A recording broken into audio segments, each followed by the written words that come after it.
Maharashtra local ಫೈಟ್ನ ಫಲಿತಾಂಶವನ್ನು ನಿಮ್ಮ ಮುಂದೆ ಇಡ್ತಾ ಇದ್ದೀವಿ. ಮುಂಬೈ ಪಾಲಿಕೆ ಬಿಎಂಸಿ ಅದರಲ್ಲಿ ಬಿಜೆಪಿ ಮುನ್ನಡೆಯಲ್ಲಿದೆ. ನಾಗಪುರ ಪಾಲಿಕೆ ಬಿಜೆಪಿ ಮುನ್ನಡೆಯಲ್ಲಿರ್ತಕ್ಕಂಥದ್ದು. ಇನ್ನು ಗ್ರೇಟರ್ ಮುಂಬೈ ಪಾಲಿಕೆ ಬಿಜೆಪಿ ಮುನ್ನಡೆಯಲ್ಲಿರ್ತಕ್ಕಂಥದ್ದು. 21 ಐ ಥಿಂಕ್ ನಾಸಿಕ್ ಪಾಲಿಕೆ ಅಲ್ಲೂ ಕೂಡ ಬಿಜೆಪಿ ಮುನ್ನಡೆಯನ್ನು ಕಾಯ್ದುಕೊಂಡಿದೆ. ಪುಣೆ ಪಾಲಿಕೆಯ ಚುಕ್ಕಾಣಿಯನ್ನು ಕೂಡ ಬಿಜೆಪಿ ಹಿಡಿಯುವತ್ತ ಮುನ್ನಡೆ ಇಡ್ತಾ ಇದೆ. ಸೊಲ್ಲಾಪುರ ಪಾಲಿಕೆಯಲ್ಲಿ ಈಗ ನೋಡಿ ಬದಲಾಯಿತು. ಒಂದೇ ಒಂದರಲ್ಲಿ ಬಿಜೆಪಿ ಕಾಂಗ್ರೆಸ್ ಇತ್ತು, ಸೊಲ್ಲಾಪುರ ಅಲ್ಲೂ ಬಿಜೆಪಿ ಬಂದಿದೆ. ವರ್ಸೈ ವಿಹಾರ್ ಪಾಲಿಕೆ ಅಲ್ಲೂ ಕೂಡ ಬಿಜೆಪಿಯವರು ಮುನ್ನಡೆಯಲ್ಲಿದ್ದಾರೆ. ಪನ್ವೇಲ್ ಪಾಲಿಕೆ ಇವೆಲ್ಲ ಲೋಕಲ್ ಬಾಡಿಗಳು. ಕೊಲ್ಲಾಪುರ ಪಾಲಿಕೆಯಲ್ಲಿ ಕಾಂಗ್ರೆಸ್ ಮುನ್ನಡೆಯಲ್ಲಿದೆ. ಸೊಲ್ಲಾಪುರ ಬೇರೆ, ಕೊಲ್ಲಾಪುರ ಬೇರೆ. ಚಂದ್ರಾಪುರ ಪಾಲಿಕೆಯಲ್ಲಿ ಬಿಜೆಪಿ ಮುನ್ನಡೆಯಲ್ಲಿದೆ ಅಂತಕ್ಕಂಥದ್ದು ಪಾಲಿಕೆಗಳ ರಿಸಲ್ಟನ್ನು ಕೊಡ್ತಾ ಇದ್ದೀವಿ. ಛತ್ರಪತಿ ಸಂಭಾಜಿನಗರ ಪಾಲಿಕೆ ಅದರಲ್ಲೂ ಕೂಡ ಬಿಜೆಪಿ. ಅಮರಾವತಿ ಪಾಲಿಕೆ ಅದರಲ್ಲಿ ಬಿಜೆಪಿ ಲೀಡಲ್ಲಿರ್ತಕ್ಕಂಥವ್ರು, ಅಂದರೆ ಅಧಿಕಾರದ ಚುಕ್ಕಾಣಿ ಹಿಡಿತಕ್ಕಂಥದ್ದು. ಅಹಮದ್ ನಗರ ಪಾಲಿಕೆಯಲ್ಲಿ UBT ಮುನ್ನಡೆಯಲ್ಲಿದ್ದಾರೆ. ಪಿಂಪ್ರಿ ಚಿಂಚವಾಡ್ ಪಾಲಿಕೆ UBT ಅವರು ಮುನ್ನಡೆಯಲ್ಲಿ ಇರ್ತಕ್ಕಂಥದ್ದು. ಸಾಂಗ್ಲಿ ಮಿರಾಜ್ ಪಾಲಿಕೆ ಅಲ್ಲೂ ಕೂಡ UBT ಅವರು ಮುನ್ನಡೆಯಲ್ಲಿದ್ದಾರೆ. ಒಟ್ಟು 7ರಲ್ಲಿ ಮಹಾರಾಷ್ಟ್ರ ಲೋಕಲ್ ಫೈಟ್ ಇಡೀ ದೇಶದ ಗಮನವನ್ನು ಸೆಳೆದಿರ್ತಕ್ಕಂಥ ಸ್ಥಳೀಯ ಸಂಸ್ಥೆಯ ಚುನಾವಣೆಗಳು. ನಿಮಗೆ ಬೇರೆ ಕಡೆಯೆಲ್ಲ ಸ್ಥಳೀಯ ಸಂಸ್ಥೆಗಳ ಚುನಾವಣೆಗಳು ರಾಷ್ಟ್ರೀಯ ಮಟ್ಟದಲ್ಲಿ ಸುದ್ದಿ ಆಗಲ್ಲ, ಆದರೆ ಮಹಾರಾಷ್ಟ್ರದ ಮಾತ್ರ ಆ ರೀತಿ ಆಗ್ತಾ ಇರುತ್ತೆ. ಈ ಬಗ್ಗೆ ಕೂಡ ಮತ್ತಷ್ಟು ಮಾಹಿತಿ ನನ್ನ ಕೊಲೀಗ ಮಮತಾ ಅವರಿಂದ ಪಡ್ಕೊಳ್ಳೋಣ. ಮಮತಾ, ಈಗ BJP ಆಗಿರ್ಬೋದು ಅಥವಾ ಠಾಕ್ರೆ ಬ್ರದರ್ಸ್ ಆಗಿರ್ಬೋದು, ಸ್ಥಳೀಯರನ್ನು ಸೆಳೆಯುವ ನಿಟ್ಟಿನಲ್ಲಿ ಅವರು ಮಾಡಿದ ಪ್ರಚಾರದ ವೈಖರಿಗಳು ಮತ್ತು ಕೊಟ್ಟ ಭರವಸೆಗಳು ಹೇಗಿದ್ವು ಅಂತ? ಒಂದು ಮರಾಠಿ ಮಾಳುಸ್ ಅಂತ ಹೇಳ್ಬಿಟ್ಟು ಸಮಾವೇಶಗಳನ್ನ ನಡೆಸ್ತಾ ಇದ್ರು ಯಾರು UBT ಅವರು. ಅದಕ್ಕೆ ಕೌಂಟರ್ ಕೊಡೋ ನಿಟ್ಟಿನಲ್ಲಿ ಇವರು ಬಿಜೆಪಿಯ ಫೇಸ್ ವ್ಯಾಲ್ಯೂ ಇರುವಂತಹ ನಾಯಕರನ್ನ ನಮ್ಮ ದಕ್ಷಿಣದಿಂದ ಕೂಡ ಕರೆಸ್ಕೊಂಡಿದ್ರು. ಫಾರ್ ಎಕ್ಸಾಂಪಲ್ ಇತ್ತೀಚೆಗಷ್ಟೇ ಅಣ್ಣಾಮಲೈ ಅವರ ವಿಚಾರದಲ್ಲಿ ಆದಂತಹ ವಾದ ವಿವಾದಗಳನ್ನ ನೀವು ನೋಡಿದ್ರಿ.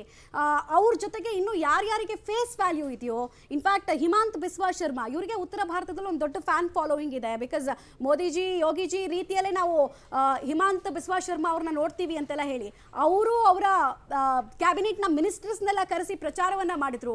ಆ ವಿಚಾರ ಮತ್ತೆ ನ್ಯಾಷನಲ್ ಇಂಟ್ರೆಸ್ಟ್, ಮಹಾರಾಷ್ಟ್ರದಲ್ಲಿ ನಾವು ಚುನಾವಣೆಯನ್ನ ಗೆದ್ರೆ ಇಂತಿಂತ ಡೆವಲಪ್ಮೆಂಟ್ ಅನ್ನು ಮಾಡ್ತೀವಿ ನಾವು ಅಂತ ಮ್ಯಾನಿಫೆಸ್ಟೋದಲ್ಲಿ ತೋರಿಸುವಂತಹ ಪ್ರಯತ್ನ ಮಾಡಿದ್ರು. ಆಮೇಲೆ ಒಂದು ಯಾವಾಗಲೂ ಅಡ್ವಾಂಟೇಜ್ ಏನಾಗುತ್ತೆ ಅಂದ್ರೆ ಅರವಿಂದ್, ಯಾರು ರೂಲಿಂಗ್ ಪಾರ್ಟಿ ಇರ್ತಾರೆ, ಆಡಳಿತ ಪಕ್ಷ ಯಾರು ನಡೆಸ್ತಾ ಇರ್ತಾರೆ, ಅವ್ರಿಗೆ ಸ್ಥಳೀಯ ಸಂಸ್ಥೆಗಳ ಚುನಾವಣೆಯನ್ನ ಗೆಲ್ಲೋದು ಯಾವಾಗಲೂ ಈಸಿ ಇರುತ್ತೆ.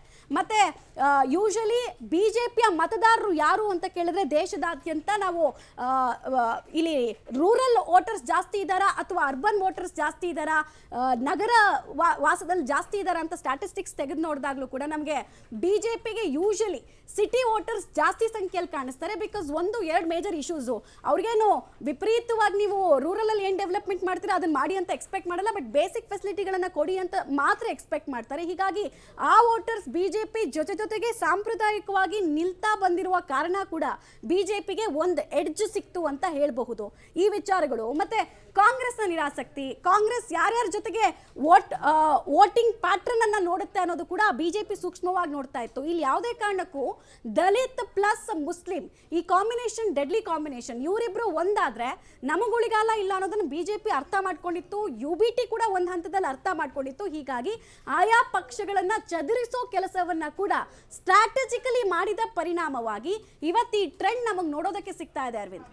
ರೈಟ್, ಹಾಗೆ ಸಂಪರ್ಕದಲ್ಲಿರಿ ಮಮತಾ, ಮತ್ತೆ ಮಾತನಾಡ್ತೀನಿ. ಆಮೇಲೆ ಪ್ರಮುಖವಾಗಿ ಅಲ್ಪಸಂಖ್ಯಾತರ ವಿಚಾರ ಮಹಾರಾಷ್ಟ್ರದಲ್ಲಿ ಸ್ವಲ್ಪ ಡಿಫ್ರೆಂಟ್. ನಿಮಗೆ ಕರ್ನಾಟಕಕ್ಕೆ ಬಂದರೆ ಸಾರಾಸಗಟಾಗಿ ಅವರು ಕಾಂಗ್ರೆಸ್ ವೋಟ್ ಹಾಕ್ತಾರೆ, BJP ಸೋಲಿಸಬೇಕು ಅಂತ. ಬಟ್ ಅಲ್ಲಿ ಅವ್ರಿಗೆ ಆಯ್ಕೆಗಳಿದೆ, ಮಹಾರಾಷ್ಟ್ರದಲ್ಲಿ ಆಯ್ಕೆಗಳಿದೆ. ನಿಮಗೆ BJP ಒಕ್ಕೂಟಕ್ಕೆ ಅಲ್ಪಸಂಖ್ಯಾತರ ಮತಗಳು ಬರಲಿಲ್ಲ ಅಂದರೂ ಕೂಡ ಅಲ್ಲಿ ಶಿವಸೇನೆಗೂ ಏನು ಸಾಲಿಡಾಗಿ ಗೊತ್ತಲ್ಲ. ಮುಂಬೈ ಪಾಲಿಕೆಯಲ್ಲಿ ಟಫ್ ಫೈಟ್, BJP UBT ಮಧ್ಯೆ ಸಮಬಲದ ಹೋರಾಟ ಶುರುವಾಗ್ತಾ ಇದೆ. ಕ್ಷಣಕ್ಕೂ ಬದಲಾಗ್ತಾ ಇದೆ ಫಲಿತಾಂಶ. ಮುಂಬೈನಲ್ಲಿ 75 ವಾರ್ಡ್ಗಳಲ್ಲಿ BJP ಮುನ್ನಡೆಯನ್ನು ಕಾಯ್ದುಕೊಂಡಿದೆ. 62 ವಾರ್ಡ್ಗಳಲ್ಲಿ ಠಾಕ್ರೆ ಟೀಮ್ ಕೂಡ ಮುನ್ನಡೆಯಲ್ಲಿದೆ. ಅವರು ಏನು ಬಿಟ್ಕೊಟ್ಟಿಲ್ಲ, 13 ಡಿಫರೆನ್ಸ್. ಕಾಂಗ್ರೆಸ್ ಮಾತ್ರ ಕೇವಲ 6 ವಾರ್ಡ್ಗಳಲ್ಲಷ್ಟೇ ಮುನ್ನಡೆಯಲ್ಲಿದೆ. 13 ಡಿಫರೆನ್ಸ್. ನಾನಾಗಲೇ ಹೇಳ್ತಾ ಇದ್ದೆ, 13 ಯಾವಾಗ ಬೇಕಾದರೂ ಬದಲಾಗಬಹುದು. ಲೋಕಲ್ ಬಾಡಿ ಎಲೆಕ್ಷನ್ಗಳಲ್ಲಿ ಲೋ ಮಾರ್ಜಿನ್ ರಿಸಲ್ಟ್ಸ್ ಯಾವತ್ತೂ ಕೂಡ ಲೋ ಮಾರ್ಜಿನ್ನಲ್ಲೇ ಅವರು ಗೆಲ್ತಕ್ಕಂಥದ್ದು. 100-200 ವೋಟ್ಗಳಲ್ಲಿ ಹೆಚ್ಚು ಕಡಿಮೆ ಆಗಿಬಿಡುತ್ತೆ. ಸದ್ಯಕ್ಕಂತೂ BJP 75, UBT ಅವರು ಕೂಡ 62 ವಾರ್ಡ್ನಲ್ಲಿ ಮುನ್ನಡೆಯಲ್ಲಿದ್ದಾರೆ. ಠಾಕ್ರೆ ಅವರ ಒಂದು ಬಣ.